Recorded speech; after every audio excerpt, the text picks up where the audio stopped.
kita mulai belajar ini, Ibu mau ngajak kalian untuk bernyanyi lagu pujian dulu yang ada di depan ya. Tahu lagunya ya? Tahu. Oke, jangan lelah. Semua kita bernyanyi. 1, 2, 3 ya. Jangan lelah bekerja di ladangnya Tuhan. Roh Kudus yang beri kekuatan, yang mengajar dan menopang. Jangan lelah bekerja bersamamu Tuhan, yang selalu mencukupkan atas segalanya. Ratakan tanah bergelombang, timbullah tanah yang berlubang, menjadi siap dibangun di atas dasar iman. Ratakan tanah bergelombang, timbullah tanah yang berlubang,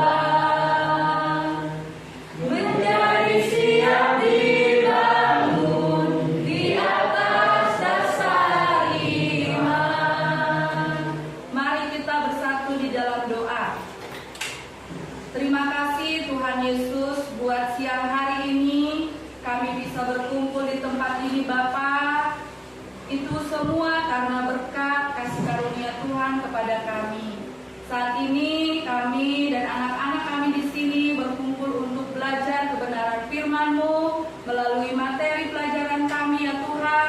Biarlah Tuhan yang selalu mengajari kami, memimpin kami, agar apa yang kami pelajari di hari ini bisa kami mengerti dan kami terapkan dalam kehidupan kami sehari-hari. Terima kasih ya Tuhan Yesus. Haleluya. Amin.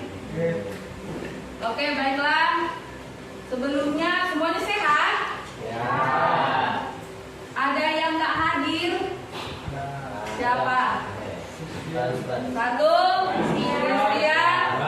Kedua, Frans. Alasannya tidak tahu alasannya, berarti mereka alfa. Oke, baiklah. Sekarang kita masuk ke pelajaran kita ya, yaitu adalah judulnya apa yang di depan? Hidup orang beriman. Ya. Hidup orang beriman. Ayat pendukungnya adalah Matius 6 ayat 9 sampai 13, Mazmur 119 ayat 105. Ya. Nah, jadi tujuan kita untuk mempelajari tentang hidup beriman yaitu adalah yang pertama, supaya kalian sebagai peserta didik yang sudah lagi belajar ini, agar kalian bisa menjelaskan makna hidup orang beriman menurut Matius 6 ayat 9 sampai 13 dan Mazmur 119 ayat 105. Kemudian supaya kalian juga bisa mengidentifikasi. Arti mengidentifikasi itu adalah supaya kalian bisa menjelaskan, mengerti lebih detail lagi bagaimana ciri-ciri hidup orang beriman dalam kehidupan sehari-harinya kita, sehari-harinya kalian. Kemudian supaya kalian juga bisa, ini yang lebih penting nih, mempraktekkan hidup sebagai orang beriman melalui doa dan ketaatan pada firman Tuhan. Tentunya nggak lepas dalam kehidupan sehari-hari, harus di dalam firman Tuhan. Oke, baik ya. Kita mulai dari Matius 6 ayat 9 sampai 13. Coba dibuka dulu Alkitabnya. Matius 6 ayat 9 sampai 13. Judulnya Hal berdoa. Hal berdoa. Ya, hal berdoa. Kenapa ajaran dalam kekuatan iman seorang Kristen, ya. Nah, Yesus mengajarkan murid-muridnya untuk berdoa dengan pola yang mencerminkan, ya. Jadi kita berdoa kepada Tuhan, tujuannya itu adalah yang pertama untuk menjalin hubungan yang akrab dengan Allah sebagai Bapa. Ya, karena berdoa kita berkomunikasi dengan Tuhan melalui doa, ya kan? Berkomunikasi dengan Tuhan. Sama seperti yang dilakukan oleh Tuhan Yesus berdoa kepada Allah Bapa. Saat dia mau disalibkan kan dia berdoa kan? Nah, itu dia menunjukkan bahwa kita harus berkomunikasi dengan Tuhan melalui doa. Untuk apa? Meminta, memohon segala apa yang kita perlukan dalam kehidupan kita selama di dunia. Ya, jadi berdoa itu adalah sangat penting untuk menumbuhkan iman kita sebagai murid Tuhan. Ya, kedua, sebagai penyembahan dan penyerahan kehendak kepada Allah. Kemudian ketergantungan kepada Allah dalam kebutuhan sehari-hari. Ya. Apalah yang kita butuhkan sehari-hari? Paling utama adalah nafas supaya kita bisa hidup. Kedua adalah kesehatan supaya kita bisa beraktivitas. Kalau nggak sehat badan kita lemas kan? Mau beraktivitas pun susah. Selain itu adalah kekuatan, kebijaksanaan, ya. Dan selainnya itu ada banyak lagi yang kita butuhkan, ya kan? Kemudian pengampunan sebagai dasar relasi yang sehat. Kita kan adalah manusia yang tidak luput dari perbuatan dosa. Jadi kita pasti sebagai umat Allah harus meminta, mohon ampun kepada Tuhan Allah. Melalui apa? Tidak jauh lagi dari doa. Kita melalui doa kita meminta maaf, memohon ampun atas perbuatan kita yang mengecewakan hati Tuhan selama kita hidup, ya kan? Melalui doa. Selain itu adalah permohonan perlindungan dari kejahatan. Ya, kita memohon supaya segala mara bahaya, gangguan-gangguan dari roh-roh jahat, ya, atau juga gangguan dari mungkin banyak kejadian-kejadian yang kita hadapi dalam hidup, ya kan? Mungkinlah itu kebanjiran, mungkinlah itu dari bencana alam atau gangguan sesama manusia, ya kan? Nah, kita memohon perlindungan dari Tuhan. Nah, jadi maknanya adalah hidup orang beriman ditandai oleh doa yang sungguh, penyerahan diri dan keintiman dengan Allah. Intim, berarti itu adalah sangat dekat, bersatu dengan Allah. Jadi melalui doa, nggak cukup sekali, tetapi harus selalu. Ya. Selanjutnya kita mau memaknai arti doa yang telah diajarkan oleh Yesus kepada murid-muridnya. Doa apa? Doa Bapa kami, dari ayat 9 sampai 13. Ya, pasti kita semua sudah tahu, tanpa baca Alkitab pun kita pasti sudah tahu ya, karena kita sudah sering mengucapkan itu ya di gereja ataupun di ibadah kebaktian kita, pembiasaan setiap hari Kamis ya. Coba kita lihat ayat 9 sampai ayat 10. Satu orang membaca dulu ya. Ibu mau dibaca oleh si Virgo. Karena itu berdoalah demikian, Bapa kami yang di surga, dikuduskanlah namamu, datanglah kerajaanmu di bumi seperti di surga. Nah, sampai ayat 10. Ya. Nah, Bapa kami yang di surga, dikuduskanlah namamu, datanglah kerajaanmu, jadilah kehendakmu di bumi seperti di surga. Itu menandakan bahwa adanya memuji Allah. Patut gak Allah kita puji? Patut, sangat perlu. Kenapa? Karena dia luar biasa. Dia mempunyai kemahakuasaan. Dari orang yang berkuasa di atasnya, dia yang paling atas, yang paling berkuasa, yaitu adalah Allah. Patut kita puji. Kemudian ayat 11, Ibu mau yang baca si Aurora. Berikanlah kami pada hari ini makanan kami yang secukupnya.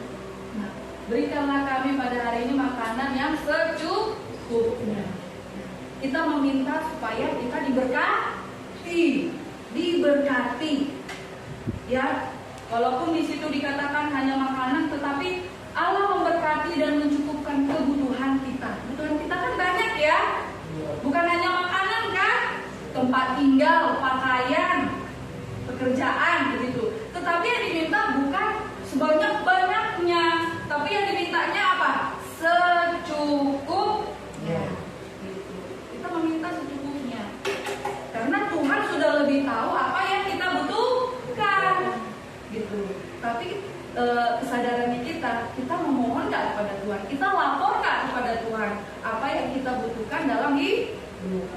Kemudian ayat 12, Ibu mau baca siapa dulu ini? Si Giska. Ayat 12. Dan ampunilah kami akan kesalahan kami seperti kami juga mengampuni orang yang bersalah kepada kami. Dan ampunilah kami. Di sini kita memohon kepada Tuhan supaya kita mohon ampun atas dosa-dosa yang kita lakukan. Tetapi ada syaratnya di situ. Ampunilah kami akan kesalahan kami seperti kami mengampuni orang yang bersalah kepada kami. Artinya adalah kita harus dulu mengampuni orang lain, ya kan? Maka dosa kita pun akan diampuni oleh Tuhan Allah. Begitu maksudnya. Ya, jadi kita harus memperbaiki diri dulu, terus menjalin hubungan yang baik dengan sesama kita. Ya, bagaimana kita mau meminta mohon ampun, Tuhan ampunilah dosaku, sementara kita aja nggak bisa mau memaafkan orang lain. Ya, kalau kita pernah belajar tentang apa perumpamaan tentang pengampunan dosa, ya kan? Nah, itu adalah supaya kita harus tahu diri kita, gitu. Kita bersihkan dulu. Apakah kita masih menyimpan suatu marah, dendam, benci kepada orang lain? Nah, berarti kita harus memperbaiki dulu, baru kita mohon ampun kepada Tuhan. Ya. Nah, selanjutnya ayat ke-13. Silakan dibaca sama Hendrawan. Dan janganlah membawa kami ke dalam percobaan, tapi lepaskanlah kami daripada yang jahat, karena Engkau yang punya kerajaan dan kuasa dan kemuliaan sampai selama-lamanya. Amin. Amin. Nah, di ayat 13 itu Tuhan Yesus mengajarkan kepada kita memohon perlindungan, ya kan? Dan Allah tidak mencobai kita, tetapi terkadang Allah menguji iman dan ketaatan kita kepadanya. Oleh sebab itu, kita memohon kepadanya untuk menguatkan iman kita dan menolong kita menghadapi godaan-godaan tersebut, karena Ia berkuasa atas segalanya. Ya, jadi kita meminta perlindungan kepada Tuhan Allah supaya Allah menjauhkan segala hal-hal yang membuat iman kita menjadi goncang, gitu kan? Kita selalu kuat iman kita, ingat Tuhan terus setiap hari selama nafas kita berhembus. Kemudian tadi ada 2 ayat ya. Ayat yang pertama tadi tentang doa Bapa kami. Sekarang ayat yang kedua dari Perjanjian Lama, yaitu adalah Mazmur 119 ayat 105. Ini ada di depan nih, langsung gede nih. Kita sama-sama membaca lah ini, ya. Kita baca bersama-sama. 2, 3 ya. Firman-Mu adalah pelita bagi kakiku dan terang bagi jalanku. Maknanya nih, firman Tuhan menjadi petunjuk hidup, memberi arah dan membimbing langkah orang percaya dalam kegelapan dunia. Ya, pelita berarti memancarkan Cahaya. Kalau udah ada cahaya berarti kondisi tempat itu menjadi Terang. bagaimana? Terang. Dari gelap jadi terang. Maka firman itulah yang menerangi langkah kaki kita, ya, untuk mengarahkan kita ke jalan yang benar, petunjuk hidup. Jadi firman Tuhan dipelajari dari mana? Dari Alkitab. Ya, dari Alkitab itulah petunjuk ajaran untuk kita menjalani hidup selama kita ada di dunia ini. Ya. Nah, bagaimana ciri-ciri hidup orang beriman?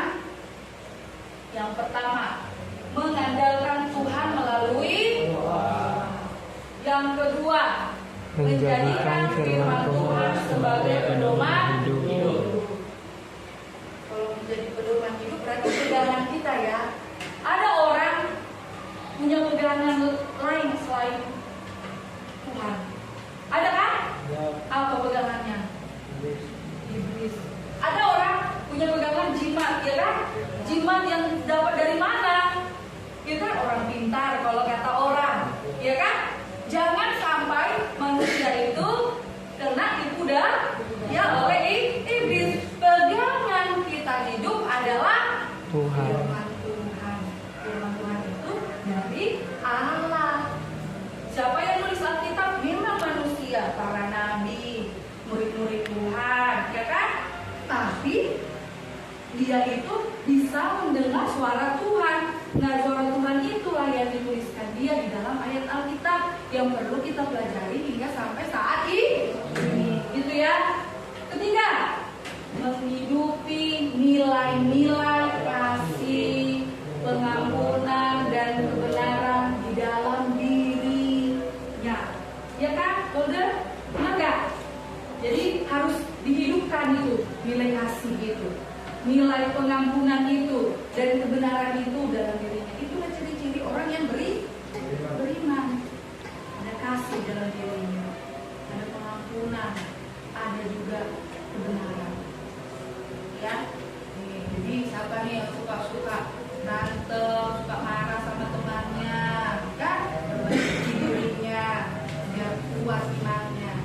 Nanti kalau banyakkan nabung-nabung kebencian dalam dirinya, ya imannya nanti jadi bener ya? Oke. Keempat, setia dan taat kepada kehendak Allah. Setia, ya, tak boleh membuah hati, karena membuah hati itu sakit. Dan yang menduakan apa yang diduakan yang sakit? Yang diduakan, ya kan? Jadi kita harus satukan hati kita hanya kepada Tuhan. Kalian murid-murid anak-anak Tuhan harus setia, taat pada kehendak Allah. Berarti kehendak Allah itu adalah segala perbuatan yang baik dan benar. Kita taati. Kemudian yang kelima, mau bertobat dan menjaga kekudusan meninggalkan perbuatan yang salah, berkomitmen menjadi anak yang baik dan benar di hadapan Tuhan, melakukan perbuatan-perbuatan baik. Oke ya. Sekarang kita masuk ke dalam aktivitas kalian di dalam pelajaran ini. Ya. Yang pertama, diskusi kelompok. Nah, kita bikin diskusi kelompoknya 2 orang aja, ya kan? Si Pesman ini belakang sama Excel. Kemudian siapa? Felis sama si Michelle 2 orang. Ini 2 kalian bertiga. Ya. Apa yang perlu didiskusikan? Hanya tanya jawab, wawancara dan gantian, gitu ya. Nah, lakukanlah wawancara kepada teman kelompok Ya, bagaimana kamu membaca dan mempraktikkan firman Tuhan setiap hari? Apa tantangan yang kamu hadapi sebagai orang beriman? Coba ditanyakan dulu sekarang. Ibu kasih waktunya hanya 5 menit.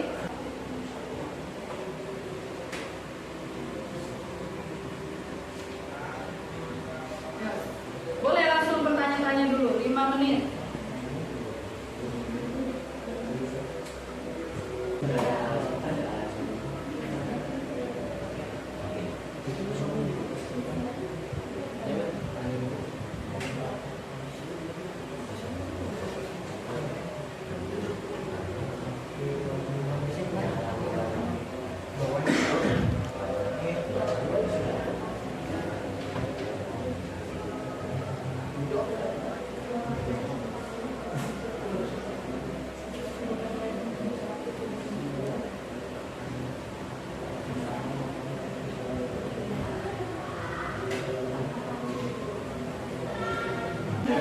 Oke, kita lanjut lagi nih.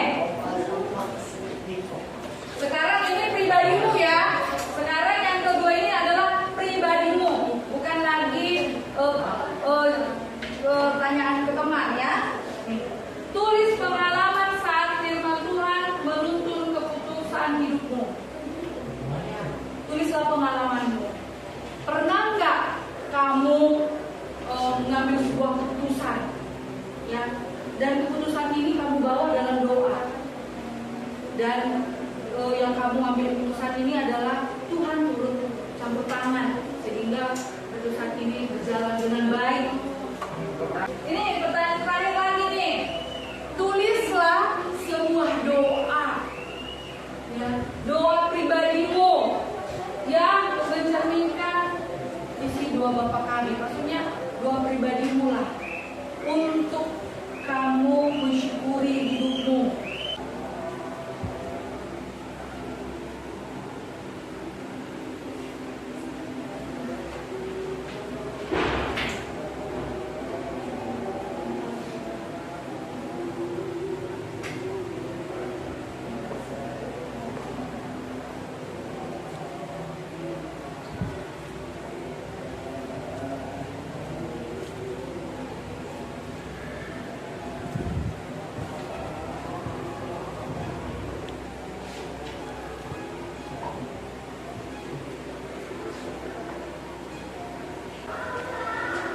Oke, udah?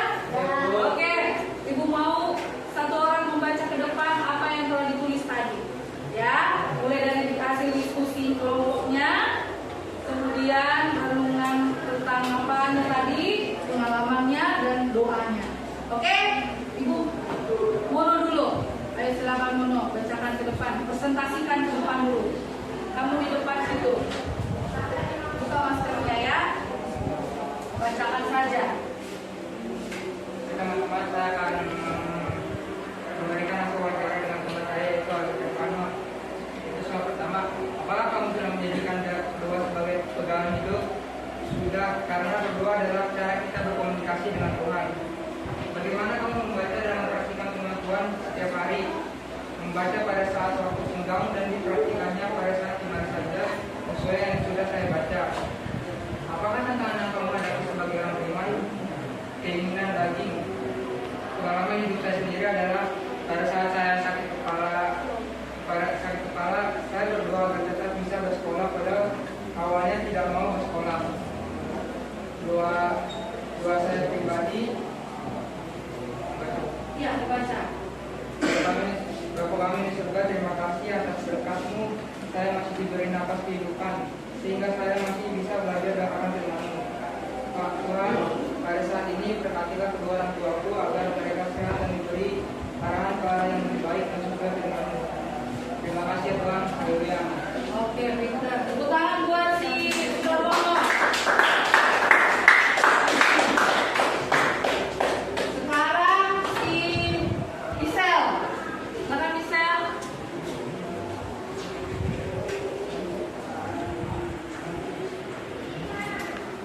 Saya mengatakan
Ya, nggak boleh hanya sekedar pelajaran materi di sekolah.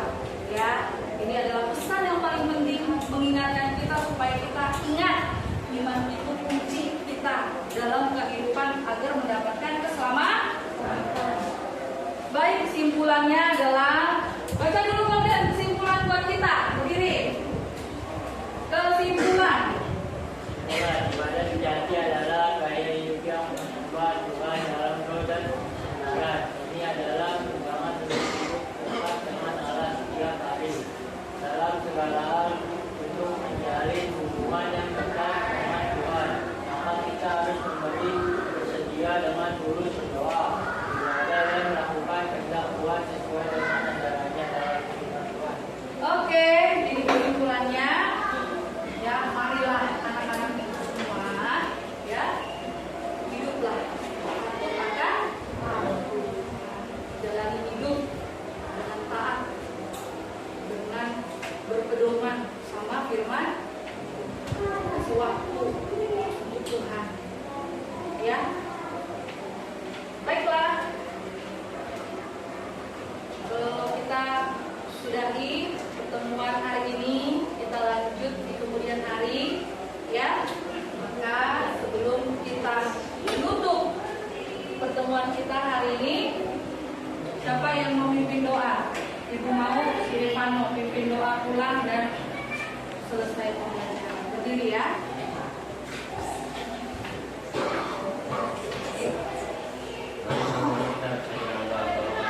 Terima kasih pada hari ini kami sudah belajar dalam firman Tuhan kali ini.